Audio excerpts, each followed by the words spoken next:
Olá, queridos irmãos, graça e paz a cada um de vocês. Muita saudade, de ver o rostinho, né? Sentir aquele abraço, aquele cheiro, uma expressão nordestina que nós gostamos bastante. Mas a circunstância nos impede de cultos presenciais, de estarmos juntos assim de forma mais presente. Mas como outras igrejas estão fazendo, nós usaremos as mídias sociais, esse canal, precisamente para os nossos contatos de comunhão, cultos e estudos bíblicos. Nós gravaremos aqui alguns estudos bíblicos bem curtinhos, de no máximo aí 15 minutos cada um. Vídeos relevantes para o momento, para estimular a participação de cada um de vocês. Como nossos recursos didáticos por aqui serão escassos, seria importante que você portasse sua Bíblia, papel, caneta, para anotações, ok? Então, para que você me acompanhe, para que você tenha esse estudo aí anotadinho no seu caderno, tá bom? Então, faça isso agora. Vamos lá, então? Então, o estudo que nós estaremos desenvolvendo em uma série de 3 vídeos denomina-se Assim Falou Jesus. Isso com base no sermão escatológico, nos evangelhos sinóticos, né? Lembrando que os evangelhos sinóticos são os 3 primeiros. Mateus, Marcos, Lucas são os evangelhos sinóticos. Nós vamos adotar então, desses 3 evangelhos, vamos adotar o texto de Lucas, né? Nossa perícope, né? Nosso texto será Lucas capítulo 21, vamos ler a partir do versículo 5 até o versículo 28, ok? Ok? Pega a sua Bíblia, nós então faremos então a leitura da palavra de Deus para esse estudo. Mas antes vamos orar ao Senhor. Deus, eu te louvo, eu te exalto, porque o Senhor é bom, porque a tua bondade dura para todo sempre. Senhor, me rendo a ti em adoração, em culto nesta manhã. Senhor, quero pedir agora a tua graça na transmissão da tua palavra, usando, Senhor, esse recurso que temos para fazer com que a tua palavra chegue aos corações. Queira nos alcançar, que sejamos, Senhor, alcançados, ministrados pela presença norteadora do teu Santo Espírito. Eu oro em o nome de Jesus. Amém. Amém, Senhor. Vamos então à leitura do texto, que assim nos diz, Lucas 21, do 5 em diante. E dizendo a alguns a respeito do templo, que estava ornado de formosas pedras e dádivas, disse: Quanto a essas coisas que vedes, dias virão em que não se deixará pedra sobre pedra que não seja derrubada. E perguntaram-lhe, dizendo: Mestre, quando serão, pois, essas coisas? E que sinal haverá quando isso estiver para acontecer? Disse então ele: Vede, não vos engane, porque virão muitos em meu nome, dizendo: Sou eu, e o tempo está próximo. Não vades, portanto, após eles. E quando ouvides de guerra e sedições, não vos assusteis, porque é necessário que isso aconteça primeiro, mas o fim não será logo. Então lhes disse: Levantar-se-á nação contra nação e reino contra reino, e haverá em vários lugares grandes terremotos, e fomes, e pestilências. Haverá também coisas espantosas e grandes sinais do céu. Mas antes de todas essas coisas lançarão mão de vós e vos perseguirão, entregando-vos às sinagogas e às prisões, e conduzindo-vos à presença de reis e presidentes, por amor do meu nome. E vos acontecerá isso para testemunho. Proponde, pois, em vossos corações não premeditar como haveis de responder, porque eu vos darei boca e sabedoria, a que não poderão resistir nem contradizer todos quantos se vos opuserem. E até pelos pais, irmãos e parentes e amigos sereis entregues, e matarão alguns de vós. E de todos sereis odiados por causa do meu nome. Mas não perecerá um único cabelo da vossa cabeça, na vossa paciência possuí as vossas almas. Mas, quando virdes Jerusalém cercada de exércitos, sabei então que é chegada a sua desolação. Então os que estiverem na Judéia fujam para os montes, os que estiverem no meio da cidade saiam, e os que nos campos não entrem nela, porque dias de vingança são esses, para que se cumpra todas as coisas que estão escritas. Mas ai das grávidas e das que criarem naqueles dias, porque haverá grande aperto na terra e ira sobre este povo. E cairão aos fios da espada, e para todas as nações serão levados castigos. E Jerusalém será pisado pelos gentios, até que os tempos dos gentios se complete. E haverá sinal no sol e na lua e nas estrelas. E na terra a angústia das nações em perplexidade pelo bramido do mar e das ondas. Homens desmaiando de terror na expectação das coisas que sobrevirão ao mundo. Porquanto as virtudes do céu serão abaladas. Então verão vir o Filho do Homem numa nuvem com poder e grande glória. Ora, quando essas coisas começarem a acontecer, olhai para cima e levantai as vossas cabeças, porque a vossa redenção está próxima.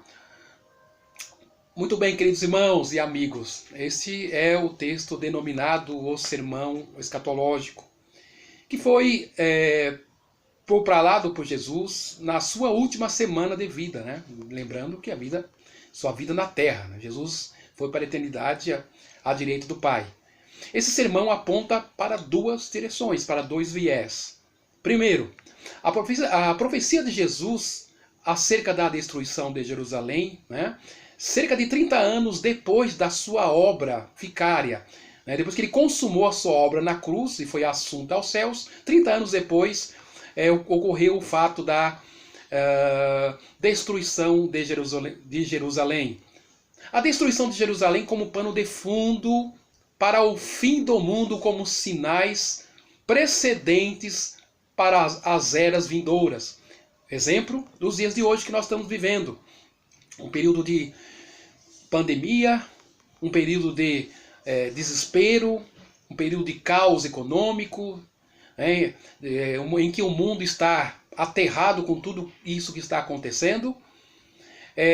Esse texto também estabelece o juízo final e, por fim, as eras intermináveis da eternidade. Eu pergunto para você, qual o sinal e parâmetro da verdadeira profecia? Como você entende isso? Como você conceitua o que é uma verdadeira profecia? Pense agora. Com certeza você a define como eu a defino. A palavra que vem de Deus, a profecia que vem de Deus é aquela que se cumpre. Porque assim a Bíblia diz. Você vai encontrar Isaías falando sobre isso, né? Que a palavra de Deus ela não volta vazia. Você vai encontrar Jeremias dizendo o que tem o trigo com a palha, né? Fazendo uma comparação de uma palavra que vem de Deus e outra que não é de Deus.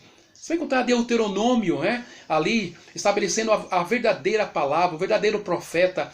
Que palavra que procede de Deus? Quais são os critérios? Você vai encontrar isso no livro de Deuteronômio, né? Então a palavra de Deus, digamos, definimos que é aquela que se cumpre. Então Jesus aqui vai fazer uma série de profecias, uma série de vaticínios, de preságios, e todos eles irão se cumprir. E se cumpriram, né? Começando entendendo que esse texto, no primeiro momento, foi remetido para nossos irmãos judeus, né? Entendendo que foi no primeiro momento para o povo judeu. Pois no ano 66, né, na Palestina, inicia alguns motins por judeus descontentes com o jugo romano. Quero lembrar a você que, historicamente, Roma dominou o mundo de então, né, sobretudo a Palestina, no ano 66. A partir daí começou a ocorrer grandes tumultos, grandes levantes, né? Mas esses levantes foram contidos por um general romano chamado Tito, né? Isso aí no ano 66. No ano 70 a situação fica incontrolável. Não se pode mais controlar os levantes, as insurreições, os motins. E por ordem de Vespasiano, né, o imperador Vespasiano, Tito, o general, cerca a cidade e a domina. Muita gente morre, né, segundo o historiador Flávio Joséfo, mais de 1 milhão de judeus torturados, crucificados e mortos. Os muros da cidade e seu templo, a glória de Israel, a glória do judeu, fora destruída. Sobre as profecias, observe a primeira que se cumpriu. Foi no ano 70, como acabamos de dizer. O que Jesus falou lá atrás cumpriu-se na nossa era. Né? A destruição de Jerusalém. Ainda na fala de Jesus, ainda nessas predições de Jesus, os apóstolos, né, os mais íntimos, aqueles mais próximos, o texto que nós adotamos não fala isso, mas o texto de Marcos, eu disse para vocês que usaria os sinóticos, e o texto de Marcos, capítulo 13, versículo 3, você vai ver que Pedro, Tiago, João e André inquirem ao Senhor Jesus sobre aquilo que ele estava falando, né? Que ele estava profetizando, vaticinando. Começaram a interrogar Jesus e, em particular, né, de maneira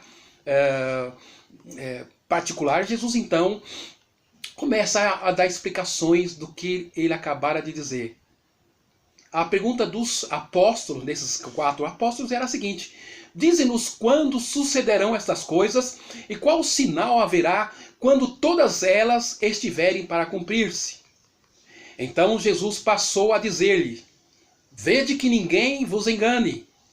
Jesus passa então a elencar, né, a listar fatos proféticos que já se cumpriram e que ainda estão a vir, a se cumprir, estão para ocorrer. E justamente o momento que nós estamos vivendo, né, um momento de pandemia, que nós vamos perceber que isto também estava dentro do proposto por Jesus nas suas profecias.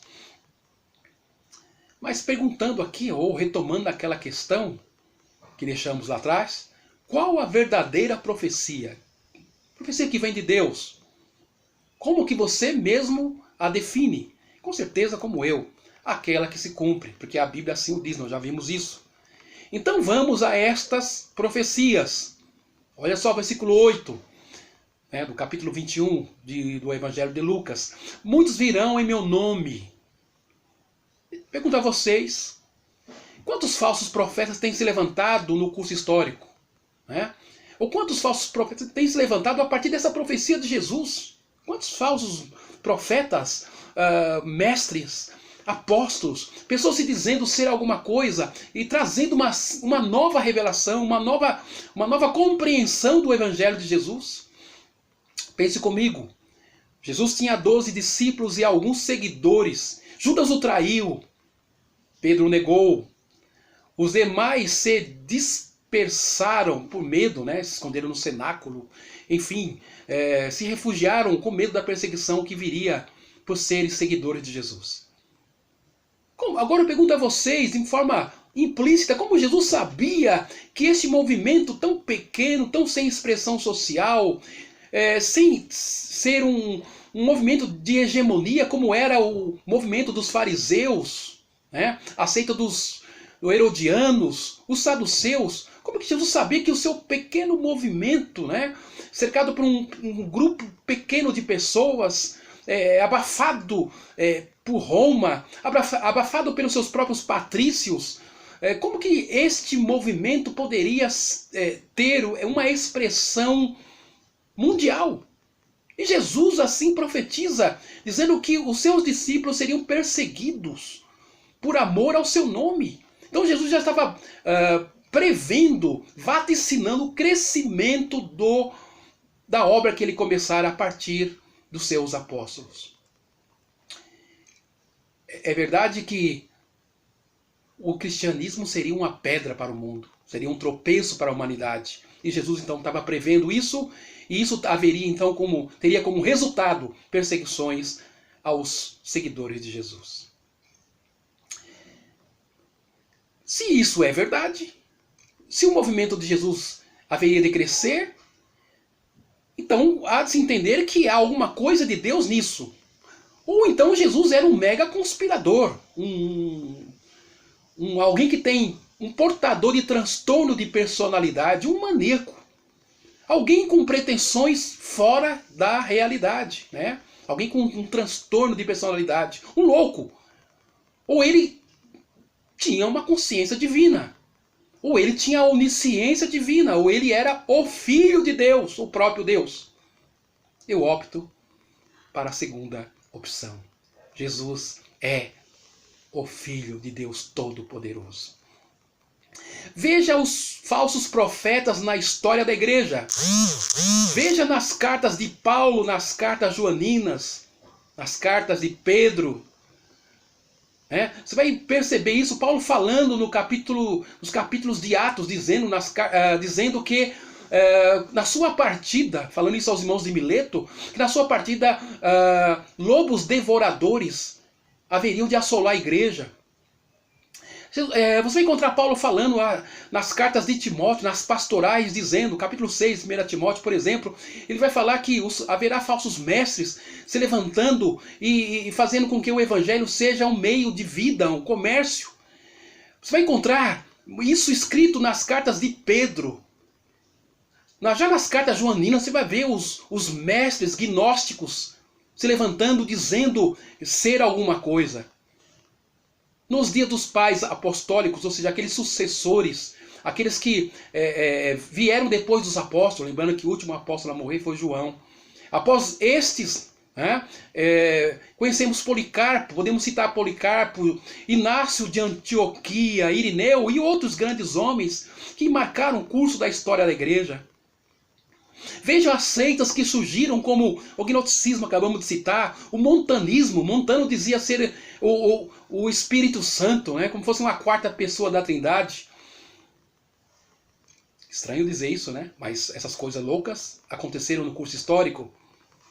O arianismo, Ário dizendo que Jesus não era Deus, se levantando contra a divindade de Jesus, se levantando contra o estado teotrópico, a natureza teotrópica de Jesus. Olha os nossos dias, quantos falsos profetas, falsos cristos têm surgido. Por falar em guerra nesse contexto que Jesus estava falando é um absurdo. Uma vez que todos estavam sobre a égide de Roma, havia a Pax Romana, o mundo estava romanizado geopoliticamente.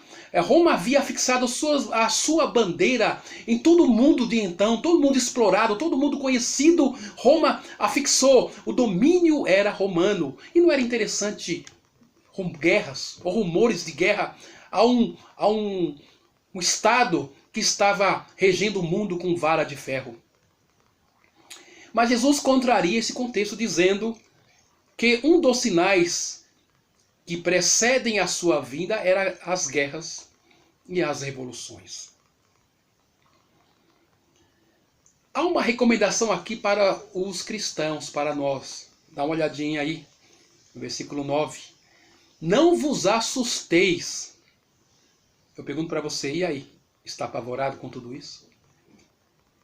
Está com medo? Com certeza não. Por quê? Porque tem promessas para você e essas promessas se cumprirá. Se o que Jesus falou lá atrás se cumpriu no curso histórico, qual a probabilidade daquilo que ele vaticinou para os dias futuros não se cumprir? Eu pergunto para você. O que se cumpriu lá atrás, o que ele profetizou, vaticinou lá atrás, se cumpriu na nossa era.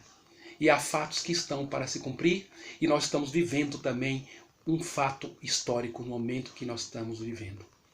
Que Deus possa te abençoar, te fortalecer. Eu falarei isto nos nossos próximos vídeos. Temos ainda mais 2 vídeos de uma série de 3. Que Deus possa te abençoar. Eu quero te encontrar, então, nessas futuras postulações. Deus os abençoe.